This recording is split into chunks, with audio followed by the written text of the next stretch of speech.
Nós somos cristãos, por isso nós adoramos a Cristo.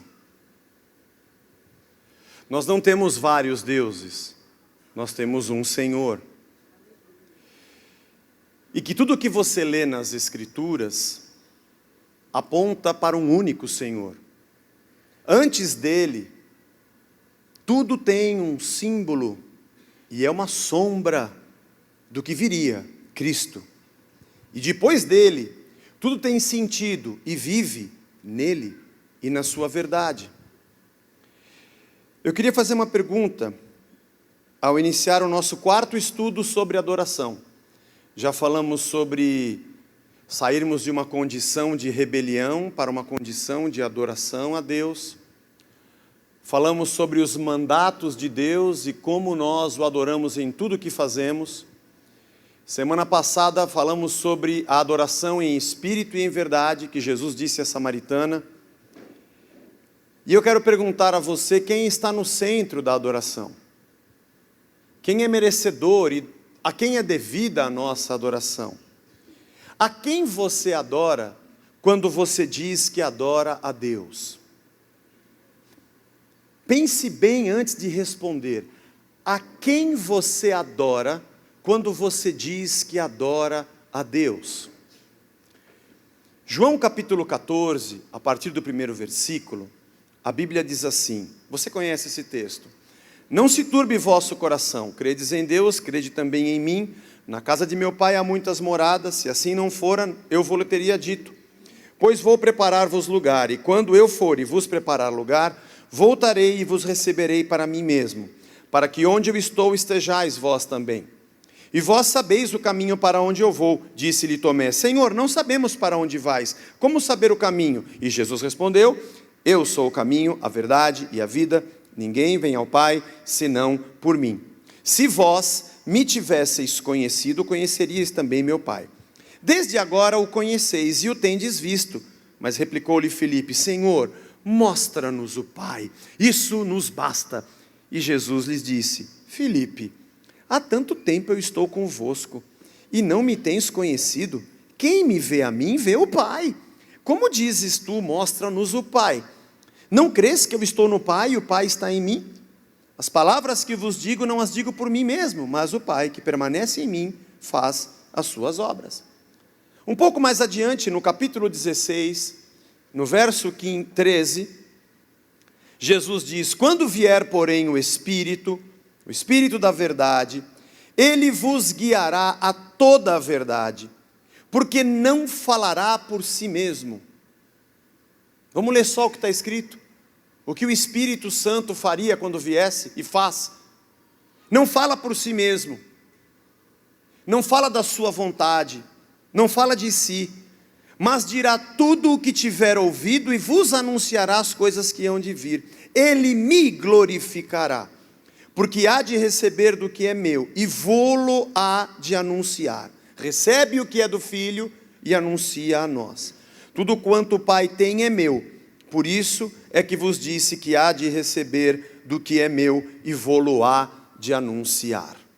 A quem você adora quando você diz que adora a Deus? Por que essa pergunta? Porque nós temos uma tendência da nossa natureza pecaminosa de criarmos um Deus à nossa imagem e semelhança. Nós projetamos no Deus que nós inventamos o que nós queremos que Ele seja. Por isso nós o adoramos. E ficamos bravos quando Ele se distancia da imagem que nós fizemos dele mesmo. E a nossa adoração se torna capenga, desfocada, míope, sem um pingo de valor. Porque não estamos diante de Deus, mas diante de um Deus que nós fizemos para adorar. Deus se torna um ídolo feito por mãos humanas. E o fato de que Deus abominava essa prática, e já havia dito isso ao seu povo quando saía do deserto para entrar na terra prometida, sobre os costumes dos povos pagãos que habitavam na terra, sobre os deuses que eles criam e sobre suas imagens, dizendo: eles cortam um pedaço de madeira de árvore no bosque, esculpem para si um Deus e se prostram diante dele. Mas é a mesma coisa que nós fazemos hoje. Nós só não vamos ao bosque para cortar a madeira, mas nós idealizamos o que queremos que Deus seja para nos satisfazer. Porque na verdade, estamos invertendo tudo que veio desde a criação, e após a queda no pecado, foi desfeito. Ao invés de eu e você existirmos para a glória de Deus, nós queremos que Deus exista para a nossa glória. Não é tema de hoje, mas passa perto. Mas se tem uma coisa que me arrupeia, é quando alguém me diz assim: ó Zé, fica tranquilo porque Deus vai te honrar. Eu falo: não, por favor, não. Eu não quero que Deus me honre, porque eu não fui feito para ser honrado por Deus. Ele sim é Senhor, para ser honrado e exaltado pela minha vida. Parece bonito esse discurso. Ele é hedonista, ele enche o nosso orgulho. A gente sai da igreja de peito cheio, porque Deus vai me honrar e me abençoar. Como se eu fosse o centro da existência e Deus fosse satélite e girasse ao meu redor. E para que Ele fosse glorificado, eu devesse ser honrado e exaltado nessa terra. Ainda que, em tudo que eu faço para a sua glória, eu não sou maior do que Ele. Ele já entregou sua vida na cruz pela minha salvação. E agora eu devo dizer: eu também estou crucificado com Cristo. E já não vivo mais eu, mas Ele vive em mim. E a vida que eu vivo hoje, eu vivo para Ele. Há pessoas que querem que Cristo seja crucificado uma segunda vez, que Ele morra uma terceira, e que Ele continue uma obra que já foi feita na cruz. Só que agora, para que você tenha mais dinheiro, ou mais honra, ou uma empresa melhor, ou um carro melhor do que o seu vizinho que é espírita, ou seja lá o que for. Porque fazemos da nossa fé uma competição de valores. E queremos provar para os outros, goela abaixo, que Deus é melhor, porque o meu carro é melhor, porque a minha roupa é melhor, porque a etiqueta da minha calça é melhor. E isso significa que Deus está me honrando, como se Ele tivesse morrido na cruz, para que ao invés de eu ir para 25 de março, eu fosse para os jardins comprar a minha calça. Como se o seu sangue derramado fosse para isso. Mas não é por isso que Cristo morreu na cruz. Não foi isso que Ele fez por nós.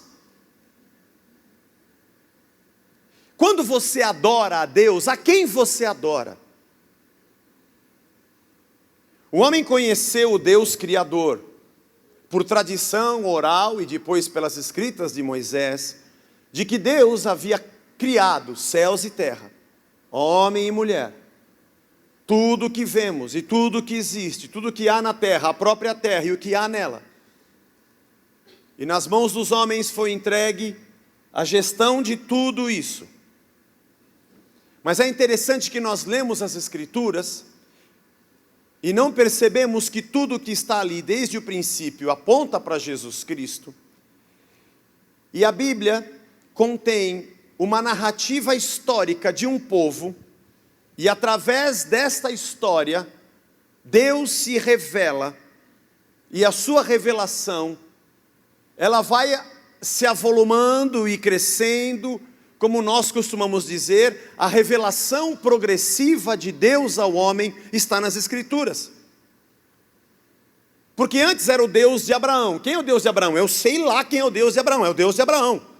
Para quem vivia naquela época, quem é o Deus de Abraão? É o Deus, é Deus. Mas como é que ele é? Onde está escrito? Não sei, não tem nada escrito. Quem é o sacerdote? Não tem nenhum sacerdote, não tem nenhum templo, não tem igreja, não tem pastor, não tem rádio, não tem TV, não tem nada. Mas ele falou com você o quê? Falou para eu sair da minha terra e ir para a terra que ele vai mostrar. E onde é essa terra? Não sei porque ele vai mostrar. E quem é ele? Não sei porque eu nunca vi. E Abraão é o pai da fé porque ele creu sem ter nenhuma prova, nada.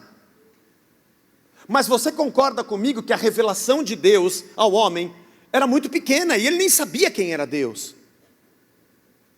E ele assim obedece, e aquilo que ele viveu, ele passa para o seu filho, Isaque, que em alguns aspectos comete alguns erros muito semelhantes, e depois ele passa para o seu neto, o Isaque passa para o filho dele, que é neto de Abraão, que é Jacó. Aí já virou o Deus de Abraão, Isaque e Jacó. Bom, quem é o seu Deus? É o de Abraão e do Isaque e de Jacó.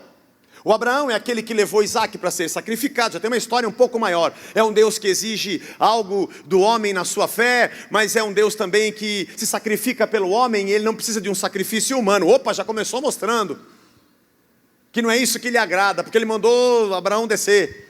Isaac guardou essa história, e mais as que ele viveu, porque ele teve 2 filhos, e a sua mulher não podia ter filhos, assim como a sua mãe Sara também não podia ter dado a luz a ele. E essa história vai crescendo, e o que Deus fez na vida de Isaac, e fez através da vida de Raquel e de Lia. Nasce Esaú e Jacó luta com o anjo. Quer dizer, o Jacó dizia: o Deus do meu avô Abraão, do meu pai, e agora o meu Senhor, é aquele com quem eu converso, é aquele que fala comigo, aquele que fez promessas. Parece que agora esse Deus começa a aparecer um pouco mais, porque a revelação de Deus é progressiva, e a cada dia eles se percebem como vão se relacionar com esse Deus. Bom, esse é um povo que vive. Depois o José vai para o Egito, e esse Deus se manifesta ali sendo maior, porque José prospera numa condição em que ele não esperava, entrando pela porta dos fundos. E ele conhece as histórias do Abraão, do Isaac, de Jacó, e agora começa a ter as suas próprias. Perdoa os seus irmãos, e todo o seu pai, toda a sua família e seus irmãos vêm morar no Egito. Ali, depois de uma certa época, viram escravos, mas depois de 400 anos, Deus levanta um Moisés, que vai até Faraó e que faz sinais, e alguns os sacerdotes dos deuses do Egito conseguem fazer, mas depois não conseguem mais. Opa, esse é um Deus maior, porque na antiguidade o Deus era um ídolo do lar, começava por uma estátua ou um ídolo que se tinha dentro da sua casa. Depois a ideia do mundo antigo do que era Deus eram os deuses da terra, os deuses que cuidavam daquela região, e quando alguém chegava naquela região tinha que aprender como cultuar ao Deus daquela terra. Mas o Deus que nós estamos falando, que é o Deus, o Senhor, não era apenas aquele que era uma estátua, um ídolo do lar, e não apenas um Senhor da terra, mas havia também a crendice depois de que deuses existiam de acordo com as áreas de ação na existência humana. O Deus da chuva, o Deus das plantações, o Deus do dinheiro. E assim eles ofereciam para a sua prosperidade os seus sacrifícios, o Deus da colheita. E assim cada povo tinha um seu Deus, mas parece que Deus vai se revelando ao seu povo a cada dia, a cada ano, a cada passo da história. E agora o Deus já não era igual aos deuses do Egito, já não era igual aos ídolos do lar, nem os deuses da terra. Ele abre o mar, ele tira o povo dali, e ele diz que haveria uma terra. E desde o Éden, de que o seu filho, que aquele que pisaria a cabeça da serpente apareceria, e todos criam no Messias, aquele que viria. E cada rei que passa é um símbolo de como deveria ser de verdade o Messias que viria. Um rei que reinasse com o coração de um sacerdote e tivesse a palavra como um profeta. E assim esse Deus começa a se revelar, e Moisés recebe a lei. Opa, depois de tanto tempo da existência desse povo andando com Deus, depois de 3 gerações de Abraão, Isaac, Jacó, e depois a de José, depois de 400 anos no Egito, depois de Moisés, vai para o deserto, aí começa a vir a lei, e esse povo começa a entender um pouco mais como Deus é, o que ele gosta, o que ele não gosta, o que deve se fazer, o que não deve se fazer. Ora, parece que a ideia de quem é Deus começa a crescer para esse povo. Abraão tinha muito pouco entendimento sobre quem era Deus, ele creu sem conhecer. Falamos que queremos a unção do Jacó, mas o Jacó conhecia quase nada sobre Deus. Nós não compreendemos como Deus se revela a cada passo da história. Quem você adora quando você diz que adora a Deus? E assim esse Deus que não é um ídolo familiar, não é um senhor da terra, não é o senhor das plantações, começa a se demonstrar ao seu povo como o Senhor dos senhores, como de verdade o Senhor Criador e Senhor sobre céus e terra. E os salmistas cantam e declaram também a revelação de Deus.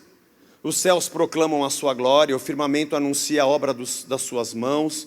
Ele se assenta na eternidade, e a terra é apenas o estribilho dos seus pés. é um Deus de justiça, mas também é um Deus que salva, é um Deus que deseja o arrependimento e a comunhão com o seu povo. Até que se chega ao ápice dessa manifestação e da revelação de Deus, o livro de Hebreus começa assim: tendo Deus outrora falado de muitas formas, de muitas maneiras, aos nossos pais, aos antepassados, pelos profetas, hoje Ele nos fala através do Filho, porque Ele é a imagem do Deus invisível. Aquilo que Abraão não viu, que Isaac não viu, que Jacó não viu, as promessas que eles receberam, mas não viram se cumprir. Não, a promessa era muito mais do que chegar numa terra. Eu vou chegar na minha promessa, conquistar a minha terra. É muito mais do que isso, irmão. Porque depois de estar na terra tinha muito para viver, porque a grande promessa era a vinda do Cristo, a vinda do Messias, a salvação do homem, que havia pecado e se distanciado de Deus, e agora voltaria ao Pai. E Jesus Cristo é Deus Emanuel, Deus com a gente, Deus entre nós, o Senhor que vive, o Deus que fala, e tudo que está escrito a respeito dele, tudo que a gente aprendeu com os nossos antepassados, tudo que está na lei, tudo que está nos profetas, agora a gente vê nele, sua compaixão, seu amor, sua misericórdia, sua justiça, seu jeito de viver, o jeito de pensar, o jeito de reagir. Agora Deus está presente, Ele é Emanuel. Aliás, tudo que está escrito e veio antes faz sentido, porque agora a gente vê. E nossas interpretações antigas tinham muitos equívocos, porque agora a gente consegue ver. Porque vendo Cristo, a gente entende quem é Deus. Aí a gente volta para ler o início das Escrituras, quando diz que a terra era sem forma e vazia, e o Espírito de Deus pairava sobre a face das águas. Bom, então ali estava o Criador, e ali estava o Espírito, e Deus disse: o Logos, a palavra, o verbo, haja luz. E Paulo vai dizer, lá em Colossenses, que tudo foi feito por Ele. João diz isso nos primeiros versos do seu Evangelho. E que sem Ele, nada do que foi feito se fez. E aí a gente volta para o Gênesis e vê Deus dizendo: façamos o homem a nossa imagem e semelhança. E Jesus Cristo dizendo: ô Felipe, você ficou doido? Como você quer que eu te mostre o Pai? Eu e o Pai somos um. Então são dois? Não, são um. E quando vier o Espírito, então são três. Mas são um. Porque quando vier o Espírito, não vai falar por si mesmo. Não é um negócio separado. Não. Ele vai completar a obra que eu disse, vai fazer vocês lembrarem tudo que eu disse a vocês. Porque as coisas que eu faço pelo Pai, porque o Pai está em mim e eu nele, e o Espírito está em nós, porque Ele vai fazer lembrar o que eu disse. Não há separação. A palavra Trindade não aparece na Bíblia, mas ela é evidente. O Deus Pai, o Deus Filho, o Deus Espírito. Um mistério de entendimento de como esse Deus é. Mas quem você adora quando você diz que adora? Quem é que brota na imagem, na sua cabeça, quando você abre o seu sorriso numa canção e diz: Senhor? A quem você está cantando? Ao Deus de Isaac, de Jacó? Ao Deus de Davi? Ele entendia muito pouco sobre o Espírito Santo e sobre o Filho. Talvez se nós pudéssemos pegar aquele DeLorean do De Volta para o Futuro, junto com o Michael J. Fox, colocássemos lá a data de voltar para a criação, ou para os dias de José no Egito, quando era governador do Egito, e voltássemos no tempo e chegássemos lá, no tempo das vacas gordas. Eu não quero voltar em época de vaca magra. Ô José, você não sabe, eu venho do futuro. O Senhor que te deu tudo isso aqui, glória a Deus, em nome de Jesus. Quem é Jesus? Ele ia te perguntar. Quem é Jesus? Bom, Jesus estava ali presente em tudo que ele fazia, só que ele não sabia. Aliás, as coisas que José fez prefiguravam o verdadeiro e melhor, que era Jesus Cristo, e ele nem sabia. Não, porque nós somos a igreja formada pela descida do Espírito. Ele fala, que descida do Espírito? Em Pentecostes, o que é Pentecostes? Que festa foi essa? Que dia foi esse? Obviamente o Espírito de Deus estava ali agindo, claro que sim. Deus sempre foi a Trindade. O homem é que não sabia. O nível de entendimento desses homens no passado era bem menor do que o nosso. Nós já não entendemos nada. E nós caímos na besteira de pedir para Deus que nós queremos voltar e receber a unção de Salomão e de Davi, que tinham muito pouco do entendimento de quem seria Cristo. Eles falavam e esperavam algo que viria. Davi escreve no Salmo, Deus meu, por que me desamparaste? Era como a voz de Cristo na sua boca, sem que ele soubesse, porque foi o que Cristo disse na cruz. Primeiro Davi disse, depois Jesus repetiu, né? Para o Deus que é eterno, acho que ele disse primeiro, porque ele foi crucificado desde a fundação do mundo. Não foi Davi que inspirou Jesus. Não, Jesus não nasceu da Maria, foi Maria que nasceu do Jesus. Porque ele é criador, antes da Maria. A quem você adora quando você diz que adora a Deus? Qual tipo de Deus nós inventamos para adorar? Que figura mitológica nós colocamos no trono da nossa adoração? E Filipe diz, Jesus mostra-nos o Pai. Espera, Filipe, você está fazendo uma separação que você não deveria fazer. Porque você conhece a mim e você conhece o Pai. Porque eu e o Pai somos um. E vai vir o Consolador, o Espírito, que também é um conosco. Vai glorificar o Pai como eu glorifico o Pai. Vai lembrar as palavras que eu disse, porque Ele vai ser aquele que vai conduzir vocês. Então o Deus que vai ao longo da história se revelando progressivamente ao homem, se manifesta em Cristo como o ápice da revelação de Deus diante dos nossos olhos, e o Emanuel, quando vai aos céus, nos dá o seu Espírito. Eu não quero escandalizar você com a Bíblia, não gostaria de fazer isso, mas a Bíblia às vezes nos escandaliza. Se você acredita que primeiro você recebe a Jesus e depois é batizado no Espírito Santo para receber o Espírito, você está errado. Porque o Filho e o Espírito são um e o Pai são um. Não dá para receber um sem receber o outro. A quem você adora quando você diz que adora a Deus? Quem é esse Deus? Ele é tripartido, é? Primeiro você recebe a Jesus para depois receber o Espírito? Legal, qual versículo você se baseia para dizer que um dia você vai ter que receber o Pai, né? Porque já que você faz uma separação entre Filho e Espírito, uma hora você vai ter que ser batizado no Pai, não vai não? Tem alguém que já fez isso? Eu e o Pai somos um, e o Espírito é um com eles. E não há como ter a Deus de maneira separada. Deixa eu perguntar para você, quando você diz que adora a Deus, a que Deus você adora? Qual a concepção que você tem dele? Quando você canta uma canção e fala a palavra Senhor, que imagem brota na sua cabeça? O Deus de Abraão, Isaac e Jacó? Se quando você fala Senhor, você não imagina o Pai, o Filho e o Espírito, eu tenho que te perguntar, a quem você adora quando você diz que adora a Deus? Eu não posso dizer a você que está errado nós usarmos a palavra Senhor. Não, está tudo certo, nós vamos cantar assim, porque Ele é Senhor. Ele é o Deus que cria, e o homem se rebela no pecado.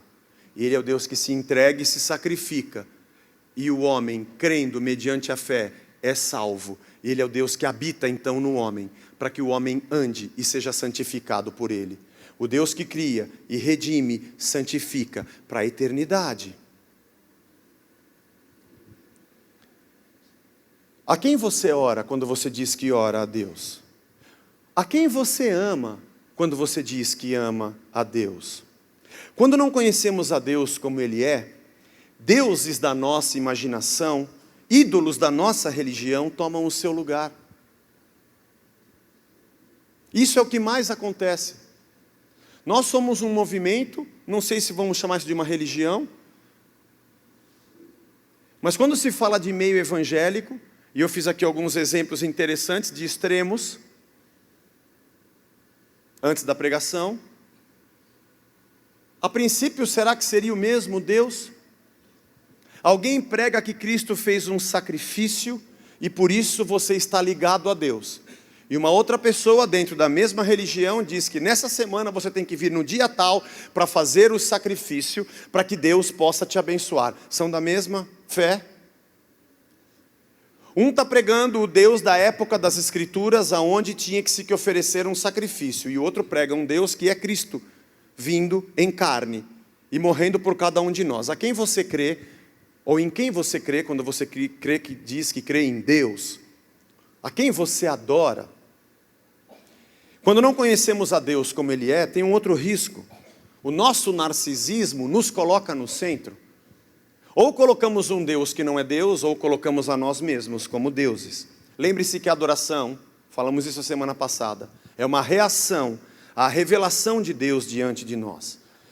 E quando o conhecemos, nos rendemos e nos prostramos. E é um movimento vertical, onde nós entregamos a Ele toda a nossa adoração e o nosso louvor em tudo que fazemos, como diz Hebreus 13:15, por meio de Jesus, pois, ofereçamos a Deus sempre sacrifícios de louvor, que é, o que é?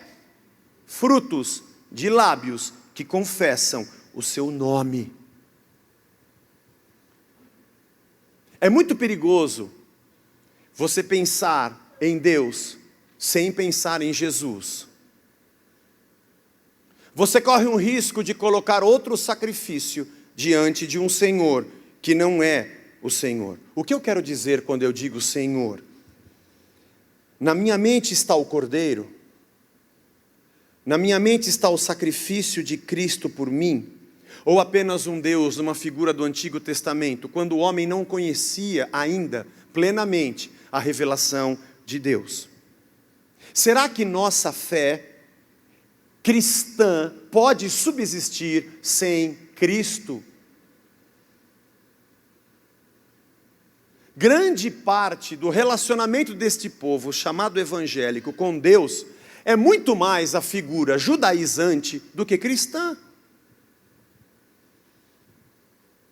Porque usamos mantos, vou falar no plural, da primeira pessoa do plural, para não achar que a gente é sectarista, mesmo sendo, só para eles não pensarem. Mas vamos lá. Usa manto, carrega uma arca, usa um cajado. Você viu em algum lugar Jesus dizendo que nós tínhamos que carregar uma arca? Lógico que não. Ele é a própria arca. A arca era Deus no meio do povo, agora ele é Emanuel, ele é Deus no meio do povo. Joga essa arca fora. Caçadores da Arca Perdida é legal só no filme, mas na prática não serve mais para nada. Não, mas dentro da arca tinha o maná. O maná era o pão que descia do céu. Então, eu sou o pão vivo que desceu do céu. Esquece o maná. Escuta, você está fazendo a campanha do maná na igreja? Cristo já veio. Isso não é cristianismo. Não, mas lá tinha a vara de Arão que floresceu, símbolo da autoridade. Toda autoridade me é dada nos céus e na terra. Esquece o cajado, pode ser peça de museu. O que você está fazendo com esse cajado na igreja? É a campanha do cajado, está louco?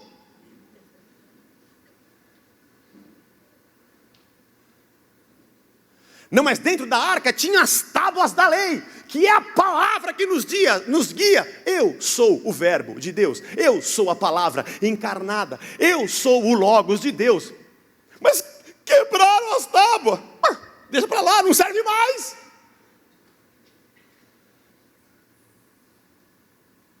A quem você adora quando você diz que adora? Nós vamos adorar a Deus. E nós temos que passar além do véu para o Santo dos Santos. E Jesus diz: esquece, mano, não tem mais templo. Vocês agora são templo da minha presença. Não se preocupa com o véu, ele já foi rasgado. Não tem mais antes nem depois. Agora não tem nem mais véu. E não tem mais o Santo dos Santos. Eu não habito em templos feitos por mãos humanas. Eu não estou nas pedras.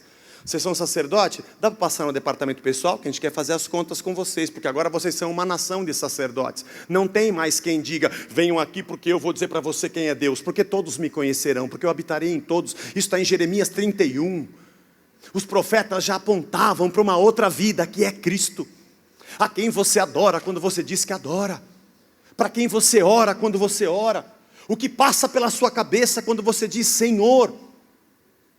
O Cordeiro que tira o pecado do mundo é a imagem do Deus vivo diante de nós.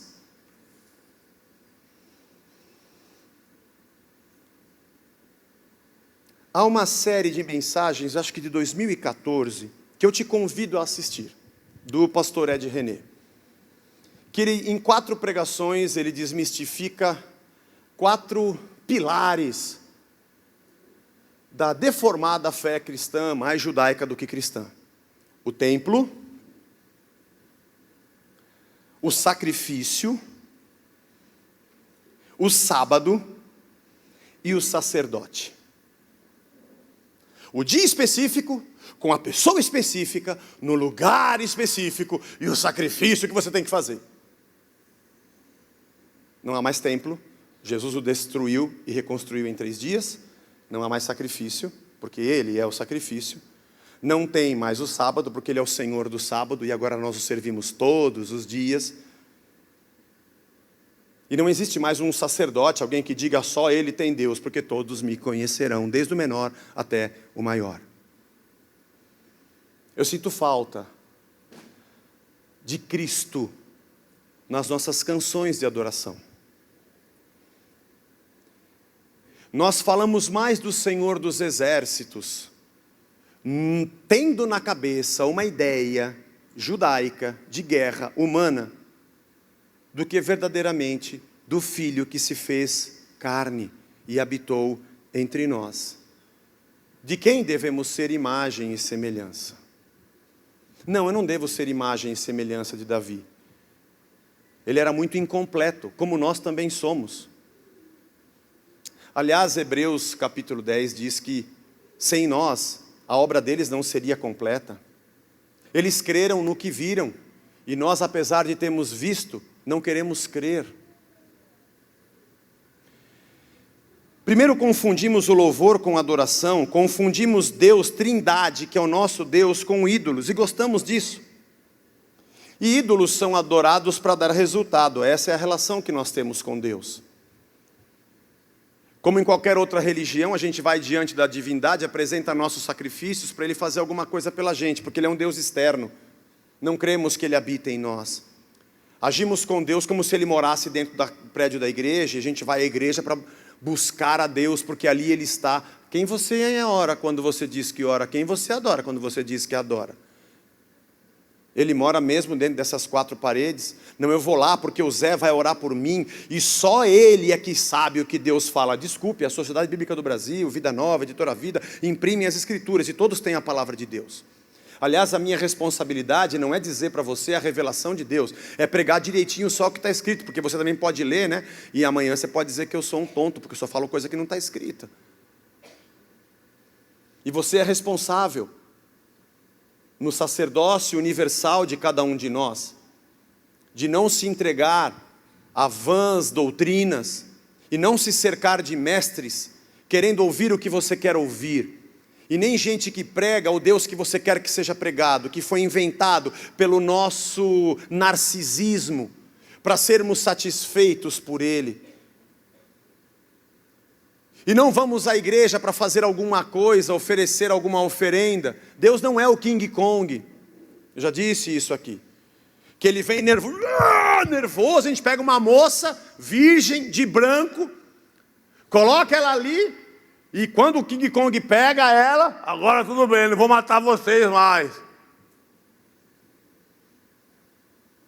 E todo dia você vem para oferecer alguma coisa, porque Ele vai querer te matar. E se você fizer direitinho, Ele te abençoa, Ele habita em você. A quem você chama de Deus quando você louva e adora? Cantamos para receber algo. Fizemos da adoração uma música. E a gente vem com essa história, a gente aplaude. Cante, irmão, que quando você canta o poder cai. Tipo o santo que baixa. Irmão, Deus não é um santo que baixa, Deus habita em você. Canta essa música e invoca a Deus. Onde o senhor está? Deus vem. Ele fala, estou dentro de você. Esse não é o nosso Deus, nós somos cristãos. Ele não está distante, Ele habita em nós. A quem nós adoramos quando dizemos que adoramos a Deus? Vamos adorar a Deus, canta agora. Eu vou vencer, eu vou conquistar, eu sou bom. Eu.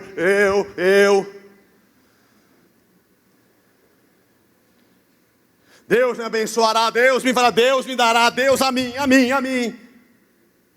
E você sai inchado, gordo. E Deus, enquanto você canta sobre você, do céu, olha e fala, quando começa o louvor. Nós estamos aqui louvando o Senhor. Não, você não está louvando, está cantando para você. Você está cantando de você. Pior é quando tem versículos distorcidos, para você se sentir bem, e Deus fala, não é isso que eu escrevi. Não, então deixa para lá, eu quero cantar.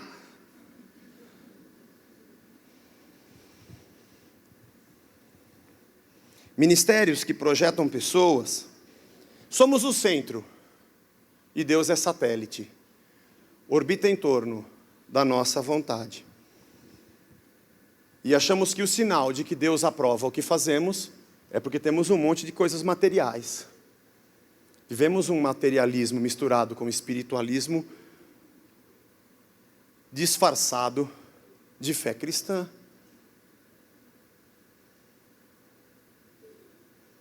Deus está tão distante e é um ser tão externo e é um King Kong tão invocado que a gente faz campanha de 40 dias para conseguir dele o que ele morreu na cruz para dar para a gente.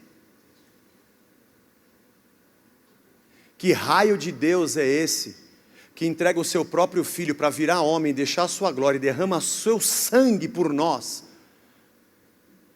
E eu tenho que fazer oferta num carnê para que ele me abençoe?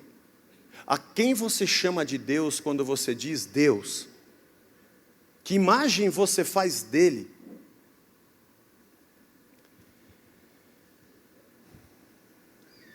Jesus é o maior ato de Deus em se revelar ao ser humano. Ele é Emanuel. Ele é o Deus conosco. A Trindade é o nosso Deus. O Deus Criador, o Redentor e o Espírito Santificador que habita em nós e nos ensina.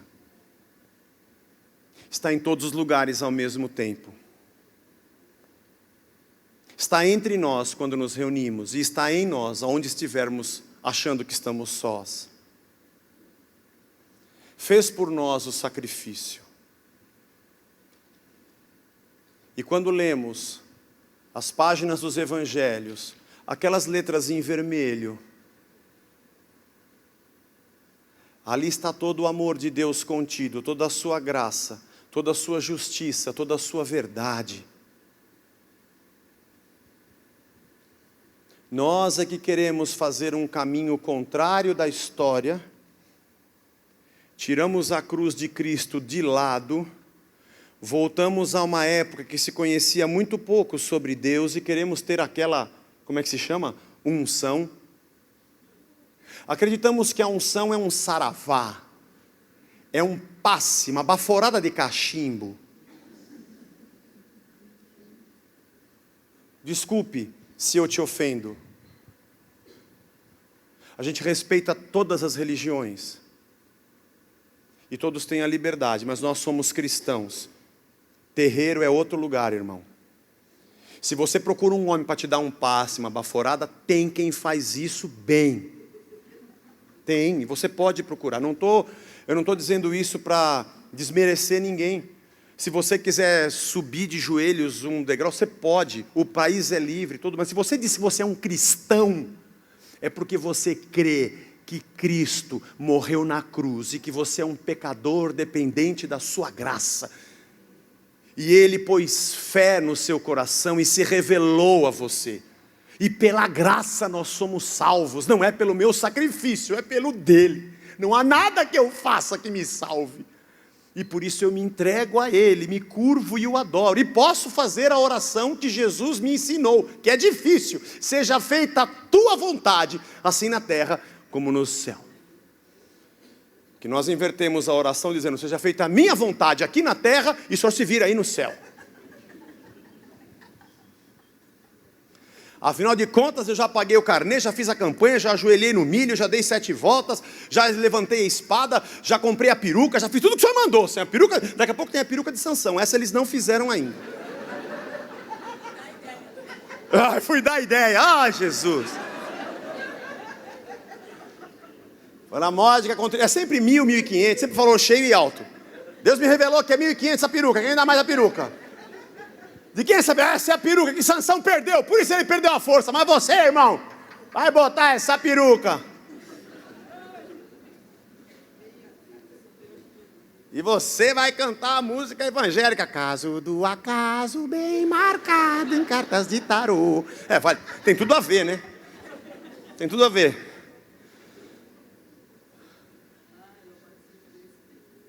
Irmão, a quem você adora? Quando você diz que adora a Deus, Cristo é o centro da nossa adoração. Desde o princípio, Deus se revela a nós. Os profetas eram um símbolo do próprio profeta, o Logos que viria.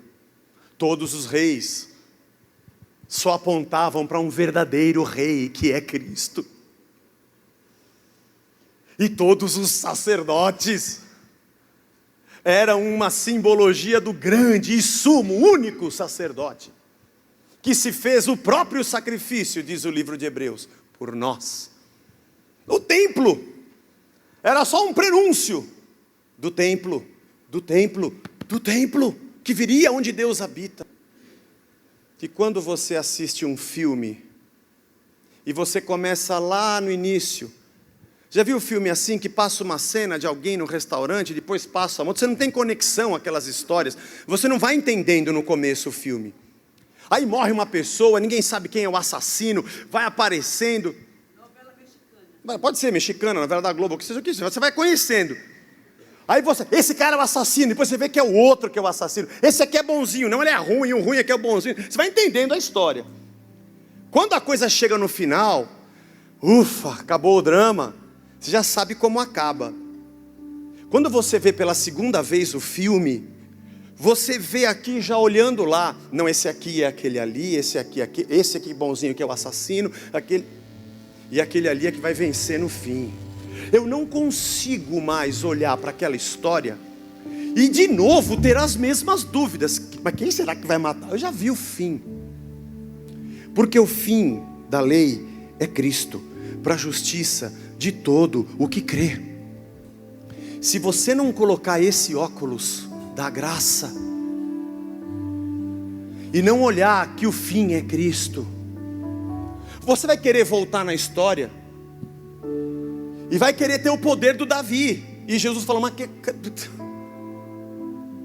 rapaz, não é nem uma minissérie, é um filme só, já está escrito. Olhando para Cristo, autor e consumador,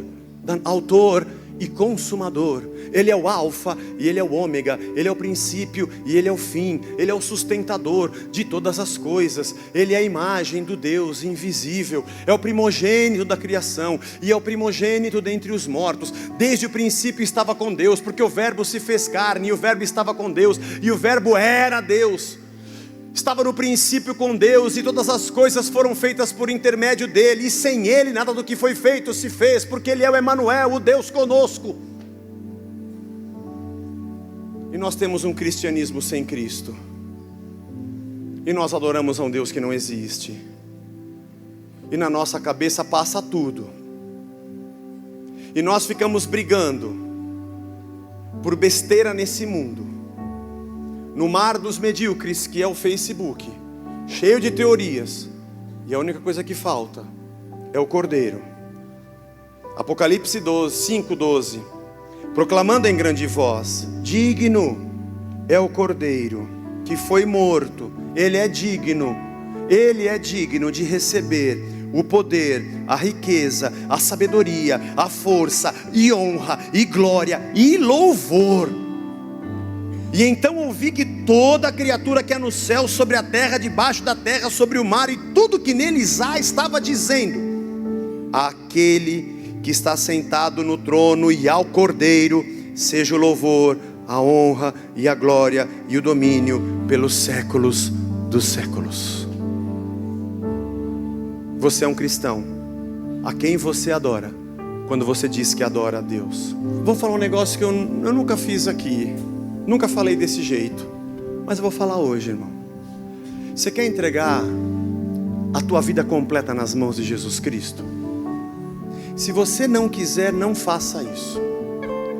Mas eu vou te falar um negócio: para de dar dinheiro em troca de bênção. Para de pagar prestação para comprar milagre. Para de tocar em manto. Para de vestir meia.